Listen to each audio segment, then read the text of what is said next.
Hello friends. This is a brief orientation video for anyone that will be teaching online seminary in the fall of 2022. I meant to record our orientation meeting that we had the other night and forgot to press the record button, so you get this recorded version of me going through that content. Of course, because it's a recording, you aren't able to ask questions, so please, if there's any questions or concerns or thoughts that you have from this video, please make sure you reach out to me and we'll talk. First of all, I want to make sure that we're all on the same page for what online seminary is and isn't. If you've been teaching before, you may already know this, but there might be some things that are new or a good reminder for you. First of all, online seminary is not focused on content or credit. In some students' experience, their online school is focused on either getting them the content quicker than a traditional class or helping them to receive credit for a class in a more streamlined or simplified way. That is not the case in online seminary. There is nothing different about online seminary other than the tool we use to affect the learning that takes place with students. And so we're not focused on content or credit any more than we are focused on it in an in-person or in a Zoom class. It is not a homework assignment for students. In fact, if students have the experience that is, here's your assignment for the day, make sure you get it done and turn it back into me so you can get credit, their online experience is dramatically poorer, and it's not actually technically online seminary. And so please make sure you know it's not homework for students. Online seminary is not a weekly experience for students or for teachers. There is a temptation for both students and for teachers to kind of pile up the online experience on one day a week and get through all of it in that day so that we can then move on. That's not online seminary. It's not what the handbook outlines, and it's not the best experience for students. It's also not a weekly experience for teachers. Online seminary is meant to be a daily experience for you and for your students, and we'll talk about that here in a little bit. The last thing it is not necessarily easier or less time. Sometimes students will sign up for online seminary thinking that it's going to be an easier experience or that it's going to be quicker. And it is not for them, and it's definitely not for you. In fact, most online teachers will say that their time and effort they put into online seminary is about the same, if not maybe sometimes a little bit more, than the time and effort they put into preparing for and teaching an in-person or a Zoom class. Now, that's what online seminary isn't. Here's what it is. It is focused on conversion. Just as our in-person and Zoom classes are focused on the objective, which is helping students to deepen their conversion to Christ, online seminary is focused on the exact same thing. The tools look a little bit different, the interface looks different, but the objective stays exactly the same. Even though it's not a homework assignment for students, it is learner inquiry-based and teacher-assisted. What that means is that in an in-person or a Zoom class, you as the teacher instigate the learning by beginning class, asking a question, giving students instructions, etc. But in an online class, students have to initiate the learning. And you'll see as we look at the online format for this year, it's more inquiry-based than ever, where students will actually select the questions that they want to ask and the resources that go along with it that they want to study. It is, and all of that, though, also teacher-assisted. Just like in an in-person or a Zoom class, students need the involvement of their teacher on a daily basis. In fact, just as I said before, online seminary isn't a weekly experience for students or for teachers. Students should participate daily in an online experience that takes them about 50 minutes.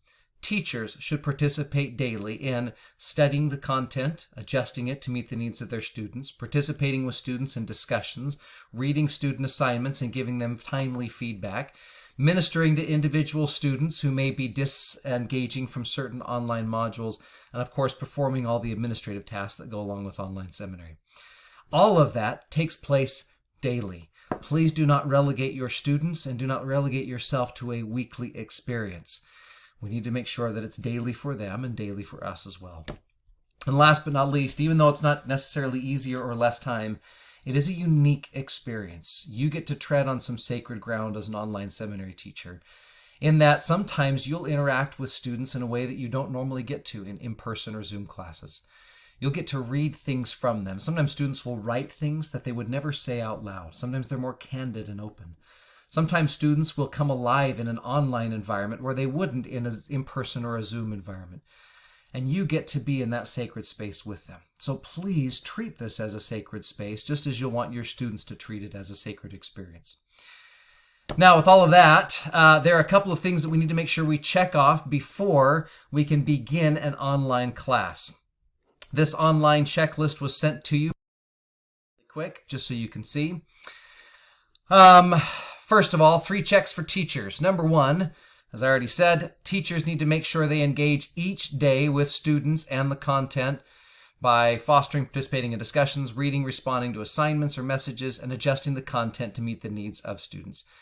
Just as you wouldn't give your students a page from the teacher manual and say, here's your seminary for the day, you don't give them a page from the online curriculum and say, here's seminary for the day. You are still the teacher, and we hope that you have a daily experience with your students.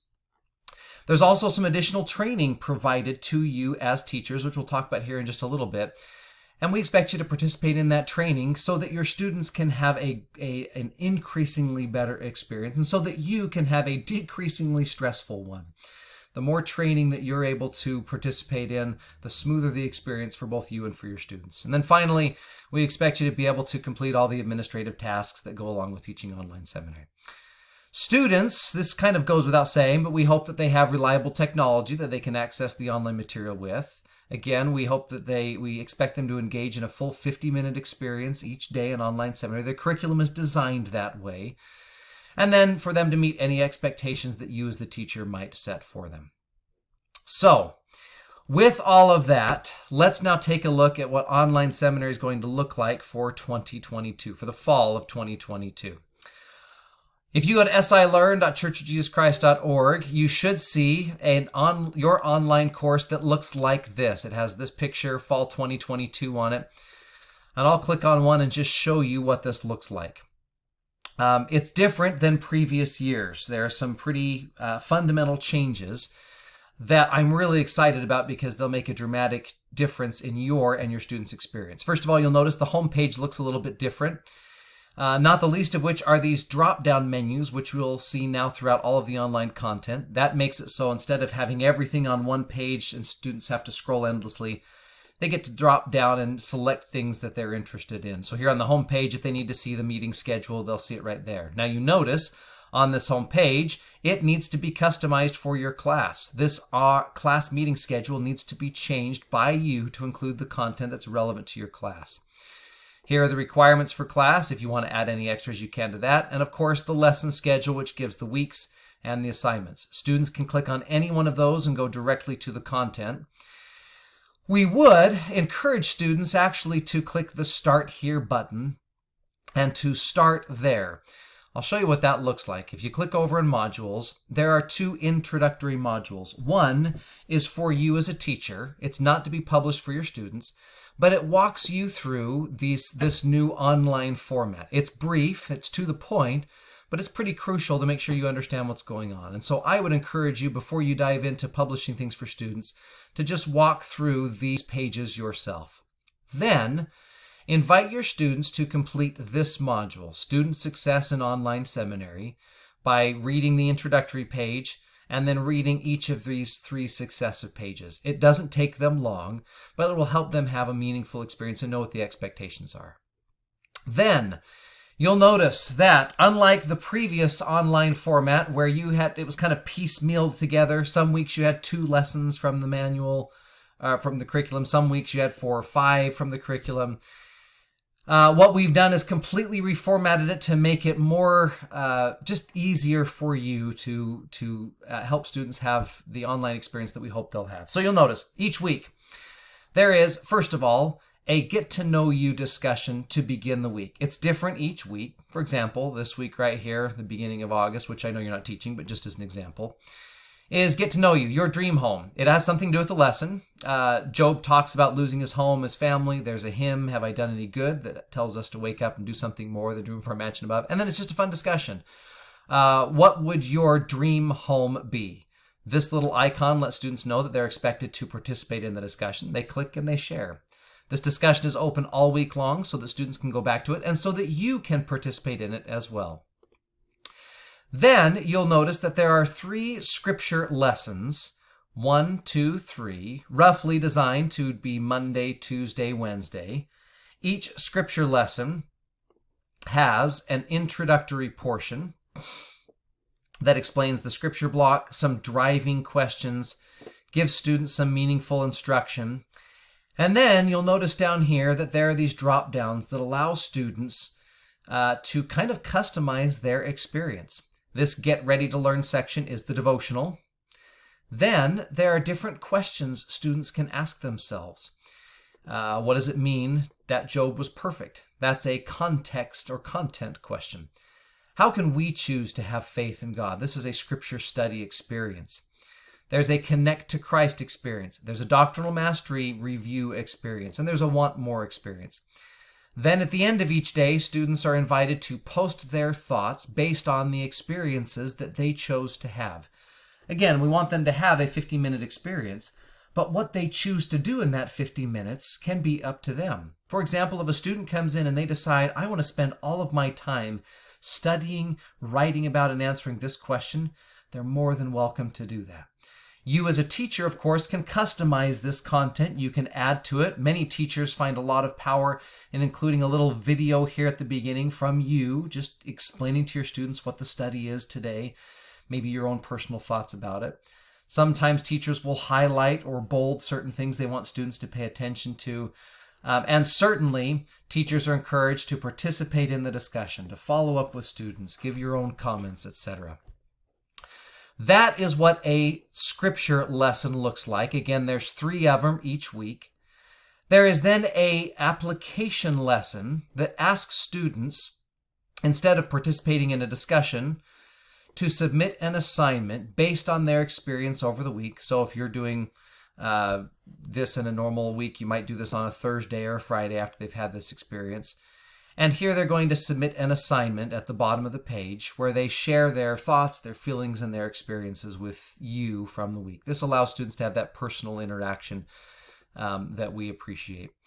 And then lastly, there's also a doctrinal mastery experience that's copied and pasted from the old curriculum over. Now, many of you won't be teaching, no one is teaching 5 days of online seminary, and many of you aren't even teaching 4 days. You're teaching 2 or 3 days of online seminary, which means you get to decide and customize which experiences you want your students to have this week.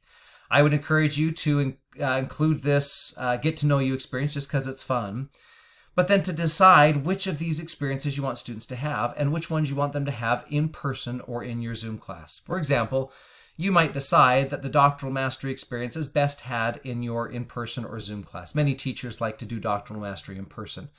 And so you could just simply unpublish this one so that students don't see it and let them know that you want them to do these 3 experiences. You can customize them. You can unpublish any of these that you don't want students to see. Please make sure you communicate with your students so it's clear what the expectations are for that week's participation. All of that is what seminary looks like. You see every single week has that same format: 3 scripture lessons, an application assignment, and a doctrinal mastery assignment. Now, lastly,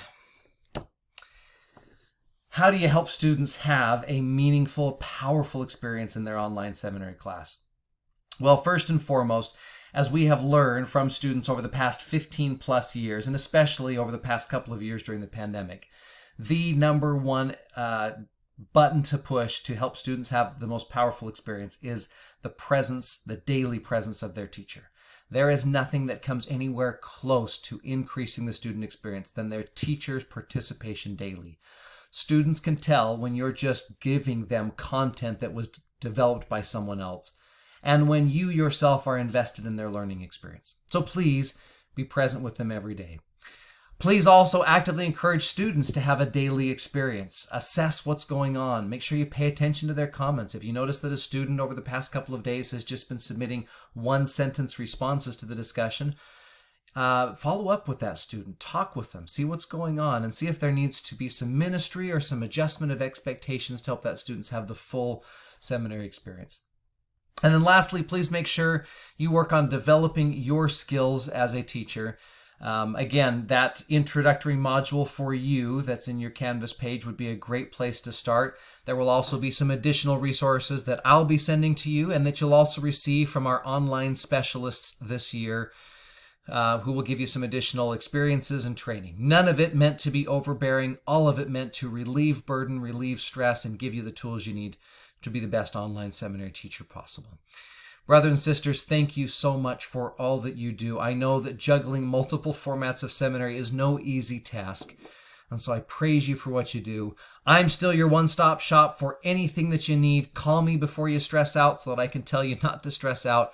Above all, have fun. Enjoy the students. Love them. Love being with them in the scriptures and in the gospel and helping them come closer to Christ. Use online seminary as a tool to help you facilitate that powerful experience. Thank you for all that you do, and take